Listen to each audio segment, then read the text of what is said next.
এক্ষেত্রে প্রথমেই বলতে হয় হেপাটাইটিস বি ও সি ভাইরাসের সংক্রমণ।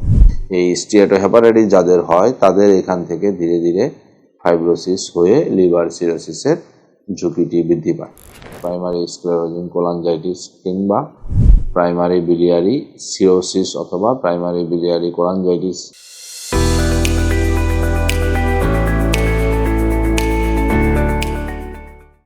আসসালামু আলাইকুম, আমি ডাক্তার আবুল হায়াত মানিক, লিভার বিশেষজ্ঞ হিসেবে কর্মরত আছি।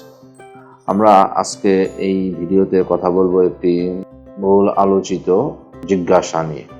অনেক সময় রোগীরা আমাদের কাছে জিজ্ঞেস করে, স্যার আমার কি লিভার সিরোসিস হতে পারে?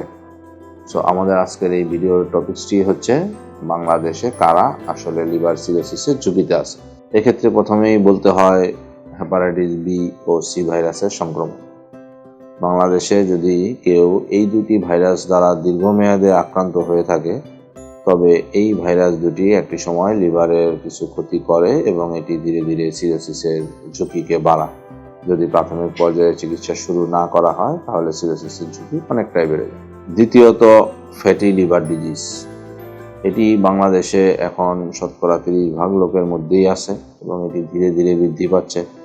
যদি ফ্যাটি লিভার কারো অনেক দিন ধরে থাকে, এটি একটা সময় লিভারের প্রদাহ সৃষ্টি করে, যাকে বলা হয় ন্যাশ কিংবা স্টিয়াটোহেপাটাইটিস।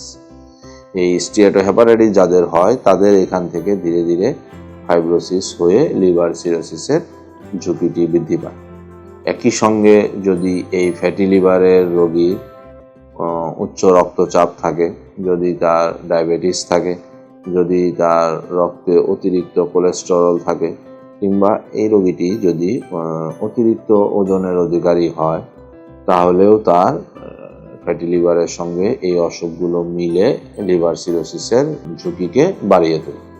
তৃতীয় কারণ হিসেবে বলা যায়, যদি কোনো ব্যক্তি দীর্ঘমেয়াদে অ্যালকোহল নিয়মিতভাবে গ্রহণ করে, তবে তার লিভারের কোষ কিংবা হেপাটোসাইটগুলো ক্ষতিগ্রস্ত হয়ে লিভার সিরোসিসের দিকে ঝুঁকিটি বাড়িয়ে তোলে।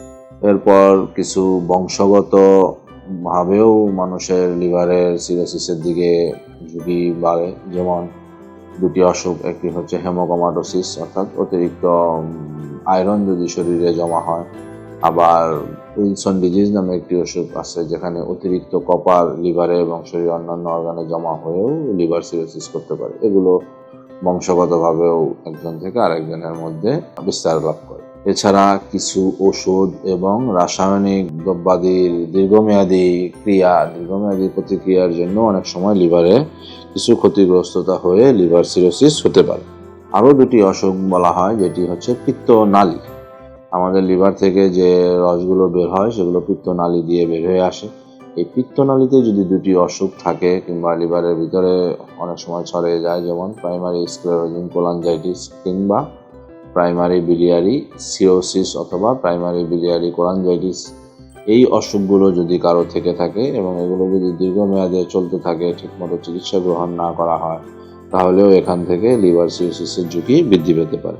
এছাড়া এগুলো সবগুলো লিভারের কারণ বাদ দিয়ে কেউ যদি খুব অস্বাস্থ্যকর জীবনযাপন করে, যেমন কেউ যদি অনিয়ন্ত্রিত খাদ্যাভ্যাস থাকে, কেউ যদি অতিরিক্ত ধূমপান করে, কোনোভাবেই কোনো শরীর চর্চা করার অভ্যাস না থাকে, এই জিনিসগুলো একই সঙ্গে লিভার ছাড়াও অন্যান্য যে অসুখগুলো আছে সেগুলোর সঙ্গে মিলে তখন লিভারের ক্ষতিগ্রস্ততাকে বাড়িয়ে তোলে, লিভার সিরোসিসের ঝুঁকিকে বাড়াতে পারে। আশা করি সবাই ভালো থাকবেন। ধন্যবাদ সবাই।